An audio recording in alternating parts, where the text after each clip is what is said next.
प्रधानमंत्री नरेंद्र मोदी पहुंचे शेख मुजीबुर रहमान की मजार पर उनको श्रद्धा सुमन अर्पित करने, और विजिटर्स बुक में इस वक्त प्रधानमंत्री संदेश लिख रहे हैं। हमने आपको पहले इस बात का संकेत दिया था कि जो तस्वीरें आ रही हैं उससे ऐसा प्रतीत होता है कि प्रधानमंत्री नरेंद्र मोदी वहां बैठेंगे और वहां पर कोई संदेश पीएम लिखेंगे। तो प्रधानमंत्री वहां पर विजिटर्स बुक में संदेश लिख रहे हैं।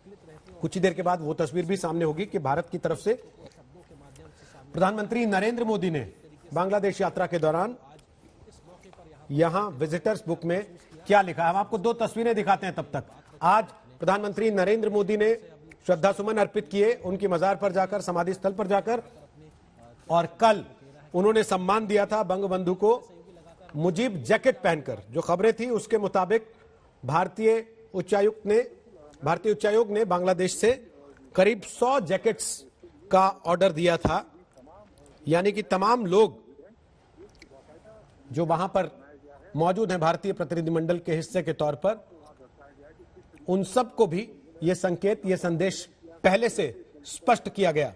ये तस्वीर हम आपको दिखा रहे हैं, ये कल की तस्वीर है। ये काली जैकेट जो प्रधानमंत्री ने कल पहनी थी, ये मुजीब जैकेट के तौर पर जानी जाती है बांग्लादेश में। और आज बंगबंधु को श्रद्धांजलि देने के लिए प्रधानमंत्री नरेंद्र मोदी पहुंचे उनके स्मारक स्थल पर, और वहां विजिटर बुक में उन्होंने अपना संदेश भी लिखा है शेख मुजीबुर रहमान को श्रद्धांजलि अर्पित करने के बाद। तो दोनों तस्वीरें हम आपको दिखा रहे हैं। और थोड़ी देर में मतुआ समुदाय के मंदिर जाने वाले हैं प्रधानमंत्री नरेंद्र मोदी, जिसका राजनीतिक मायना भी बंगाल के चुनाव से जोड़कर देखा जा रहा है।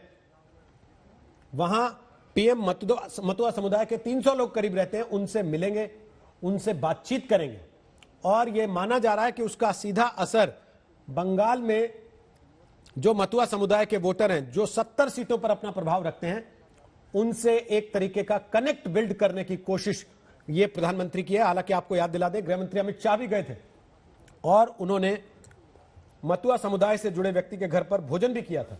और आज प्रधानमंत्री नरेंद्र मोदी का ये एक और कनेक्ट बिल्डिंग एक्सरसाइज इसको कहा जा रहा है मतुआ समुदाय के वोटरों के साथ। हालांकि बहुत से लोगों का यह कहना है कि विदेश यात्रा को कूटनीतिक तौर पर देखा जाना चाहिए, राजनीतिक तौर पर नहीं, लेकिन इस प्रतीकों की राजनीति का भी विश्लेषण होता है और आज भी होगा। जब प्रधानमंत्री जाएंगे, मतुआ समुदाय के लोगों से मिलेंगे, वहां वो क्या बात करेंगे, क्या संदेश देंगे, वो संदेश बांग्लादेश के लिए होगा या भारत में बैठे उन तमाम लोगों के लिए भी होगा जिनको अगले 8 चरण में बंगाल में वोट डालना है, इस पर आज सबकी नजर रहेगी। संजय जी मुस्कुरा रहे हैं। मुस्कुरा इसीलिए रहा हूं रोहित, क्योंकि जब वो वहां संदेश देंगे तो ऐसा तो है नहीं कि ये संदेश सिर्फ बांग्लादेश के लोग ही सुनेंगे तो सभी लोग, और वो जो लोग बंगाल में वोट आज दे रहे हैं और अगले 7 चरणों में जो वोट देंगे, और खासकर समुदाय के वोटर जो वोट देंगे, निश्चित रूप से वो भी इसको सुन रहे होंगे।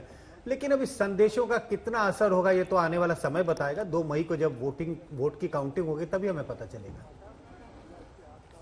कहीं 200 पार हो गए जैसा दावा कर रहे हैं विनोद जी, तब तो यही कहा जाएगा कि वहां चले गए थे और देखिए वहां से पूरा चलता रहा, इसलिए ये सब हो गया।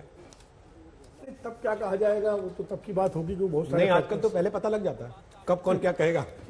नहीं, लेकिन ये एक बात, उनकी उस चीज की टूल किट भी तो तय रहती है ना। नहीं, वो आप सही कह रहे हैं, लेकिन आपने एक चीज कही ना कि इसको राजनीतिक तौर पर नहीं देखा जाना चाहिए, कूटनीतिक तौर पर देखा जाना चाहिए। लेकिन एक सवाल तो उठता ही है कि बांग्लादेश तो पहले भी गए प्रधानमंत्री, लेकिन मतुआ समुदाय का जो तीर्थ स्थल है वहां इस बार जा रहे हैं, पहले क्यों नहीं गए, ये प्रश्न भी उठ सकता है। बिल्कुल, इसलिए चीजें राजनीतिक कूटनीतिक दोनों एक साथ होती है। विनोद जी पहले चुनाव नहीं थे, आज चुनाव हो रहा है। हाँ, इसीलिए वो राजनीतिक उसका महत्व हो जाता है यात्रा का। संगीत जी बोलिए, पहले क्यों नहीं गए, आज क्यों जा रहे हैं? देखिए, ये सवाल तो आप हमेशा ये बना हुआ रहता है कि आपने यदि ये काम किया तो वो काम पहले ने क्यों नहीं किया। अब आज कर रहे हैं तो कहते हैं आपसे 5 साल पहले क्यों नहीं किया। व्हाट अबाउट री अरे 370 आज खत्म कर दिए, पहली बार क्यों नहीं खत्म कर दिए। कहा जाता है, आप भी कम नहीं करते हैं। नहीं, देखिए मैं तो रोहित जी एक बात छूट गई थी, बंगाल से जोड़ देता हूँ। रोहित जी एक बात छूट गई थी, हम यहाँ पर किसी की इमामों को पैसा देते हैं, पुजारियों को क्यों नहीं देते हैं? नहीं, देखिए सवाल ये है कि मैं तो ये शुरू से कहता हूं कि आप जाति या आप धर्म के आधार पर नीतियों को मत बनाइए। यदि नीतियां धर्म के आधार पर बनाएंगे तो माइनॉरिटी मेजॉरिटी का पोलराइजेशन होगा ही होगा। यदि गरीब है, चाहे वो हिंदू है मुस्लिम है, उसके लिए कर दीजिए ना। सच्चर कमेटी कहती है कि भाई मुसलमानों के गलियों में आप बैंक कीजिए, मुसलमानों के, अरे जहां बैंक की जरूरत है वहां कीजिए, जहां पर स्कूलों की जरूरत है वहां खोलिए, जहां पर विश्वविद्यालय की जरूरत है, हॉस्पिटल की जरूरत है वहां खोलिए, लेकिन मुसलमानों के मोहल्ले में खोलिए। ये जो साइकी जो नीतिगत बनाए गए हैं 70 साल के अंदर, इसी ने पूरी राजनीतिक दिशा को, राजनीतिक चरित्र को खत्म किया है। मैं तो कहता हूं इससे आप ऊपर उठ करके क्यों नहीं काम करते हैं।